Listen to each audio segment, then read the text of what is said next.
When the end came for the Imperial Japanese Navy, they had very few ships left.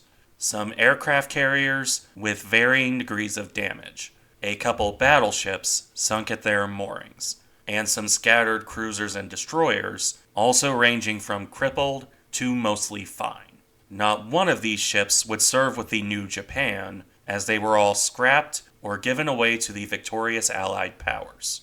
Some of them would last a surprisingly long time, like Hibiki with the Soviets, or Yukikaze with the Republic of China. But none of them remained with Japan, as the Self Defense Force became a thing. Except this isn't entirely true. One Imperial Japanese warship did, in fact, serve with the Maritime Self Defense Force. It just happened to be a ship that was sunk and forgotten about before being raised many years later. This ship, an escort destroyer named Nashi, was not one of these survivors. She had been sunk entirely. But in 1954, the ship was salvaged from her resting place.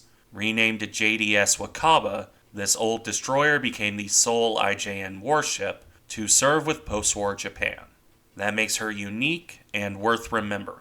Let's look at her story now in this short video. Initially laid down on September 1st, 1944, the ship that became Nashi was just one of many small destroyers built at the time. Japan was feeling a real crunch when it came to anti-submarine warfare, with much of the pre-war destroyer fleet gone. Moreover, building proper fleet destroyers just wasn't possible, certainly not quickly enough to matter. This was recognized as early as 1942, when the Japanese decided upon, well, what basically amounted to their version of destroyer escorts. Smaller, slower, and cheaper than a full fleet destroyer. These were ships that could be built faster and in larger numbers, while being fully capable of escorting convoys and other such things. Alternatively, serving with the fleet if there were no other ships available. This became the Matsu class, begun in 1943. By 1944, however, it was recognized that even those ships could be further simplified. This would result in the Tachibana class, which Nashi was a part of. More of a subclass, really, and the Japanese Navy made no distinction between them. It was just the Matsu class down the line. In any event, these were modular ships with changes to the hull form to help simplify construction. Japan hoped to print these ships out, for lack of a better term. There were plans for as many as 100 or more of the class. This was, obviously, very optimistic for 1944 Japan.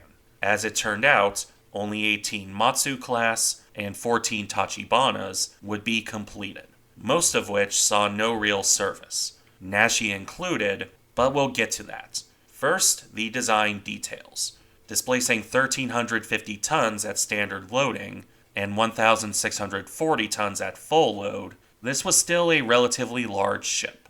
Not a modern destroyer by any means, but perfectly fine for the intended role.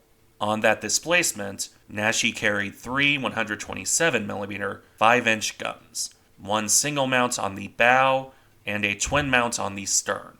These were supported by 4 triple 25mm mounts, as well as 12 further single mounts, for a total of 24 morale boosters in all.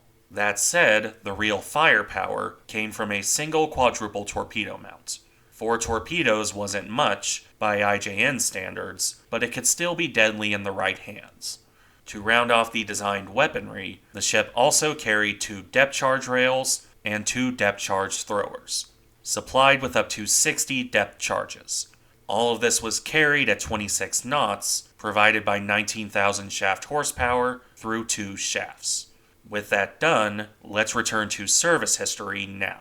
Such as it is, because this is short when it comes to Imperial Japanese service. Nashi was launched by Kawasaki on January 17, 1945. Fitting out would take until March 15th, at which point the escort destroyer joined the fleet. If you know your history, well, you know that March of 1945 is very late in the game. Unsurprisingly, this ship spent her entire time under Imperial Japan, operating off the Japanese coast.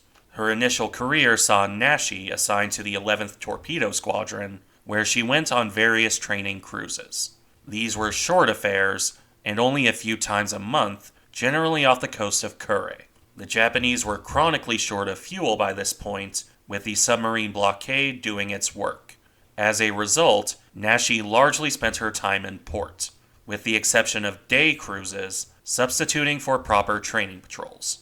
As could be expected, her crew was inexperienced and poorly trained. This general pattern continued until May 20th. At that point, Nashi was reassigned to Destroyer Division 52, although this changed little about her actual service. The first real change came on June 22nd, 1945. One of the American air raids on Kure, by B-29s in this case, saw Nashi dodge the attack. This was her first taste of combat, such as it was, and the ship escaped any damage. A short time later, in July of 1945, Nashi was modified to carry a single Kaiten manned torpedo. This involved the construction of a ramp on her stern, which lowered the depth charge count to 36 charges. In exchange for carrying a single oceanic kamikaze of dubious utility. When this work was done, Nashi joined in training of Kaiten crews in the inland sea. She would remain on this duty for most of July, even as other destroyers were moored at home due to lack of fuel. Nashi was one of a relative handful that still operated at all, even if her duties never took her far from home. At one point in July, only Nashi and her sister ship Hagi had fuel to operate at all, although by the end of July, Nashi's luck would run out. Air attacks were increasing in size and scope, and it was only a matter of time until one struck home. On July 28, 1945, Nashi was struck by carrier aircraft near Kure.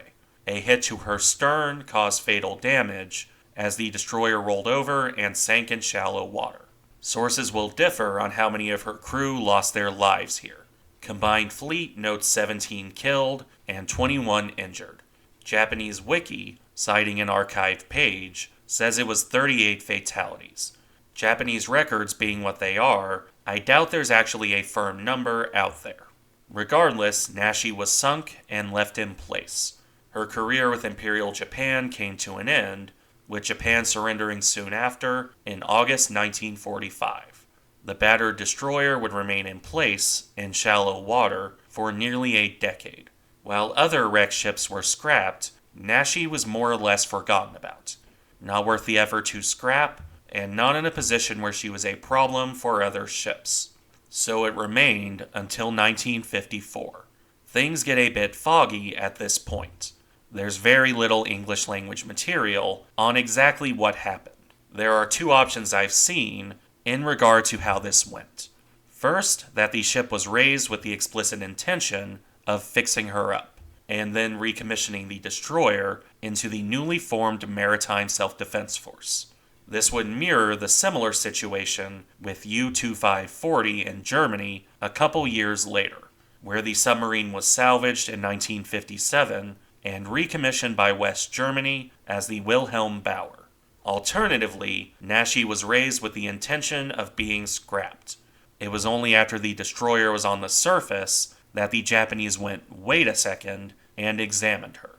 They found that Nashi was, considering her damage and 9 years underwater, in very good shape, or at least good enough shape to refurbish. This was a tad optimistic in regard to the engines, which were apparently finicky and incredibly noisy for the rest of her career. Still, with few ships to their name, the new Self-Defense Force brought her back, spending 345 million yen to repair and recommission Nashi. So, the ship was towed to a dry dock. The battle damage was repaired, and the rusted-out weaponry was removed. During this process, the name Nashi was dropped. This is also a bit foggy, because some will say the name change was because Nashi in hiragana can mean not exist, and that would be awkward over radio or written communication. This does seem a bit iffy, and I haven't seen any source verifying it. More likely, the name was changed to move away from the Imperial Japanese legacy. This is helped by what name the ship actually ended up with. Renamed Wakaba, the destroyer joined the Self-Defense Force on May 31st, 1956. This name means young leaves in Japanese, which can be seen as a sign of recovery, a new start, and all that. It's certainly more poetic, at least. Either way, Wakaba joined the fleet. From 1956 through 1958, she served as an unarmed training ship. Her bridge was rebuilt to something more like the new Akebono instead of the old design. This also saw the fitting of a large mast behind the bridge. However, by 1958, the Japanese wanted more out of the ship. So Wakaba went in for another refit. American weaponry and radar were fitted to turn her into a patrol ship. This consisted of a twin 3-inch 50 caliber mount in place of the old twin stern mount, as well as a single Hedgehog anti-submarine mortar and 4 K-guns, along with 2 depth charge racks on the stern. She also, evidently, had an experimental twin torpedo tube mount installed at some point. Exactly when, I'm not sure, because no pictures I've found show it. With this new weaponry, Wakaba returned to service. While officially a patrol ship, the old destroyer was mostly used as an experimental vessel, primarily for testing new radar systems, and after 1960, new sonar as well. However, her career would mostly be quiet. Wakaba supplied water to Toshima in 1957, and then she helped transport survivors of a volcano eruption in August of 1962. Then, in 1970, the aging ship collided with a tanker. By the following year, 1971, the Self Defense Force decided the ship had served her purpose. Wakaba was decommissioned on March 31, 1971. The ship was subsequently scrapped in 1972, bringing an end to the legacy of the Imperial Japanese Navy in Japan. Although some pieces do endure. Nashi's forward 127mm gun and her quadruple torpedo tubes were restored after the salvage.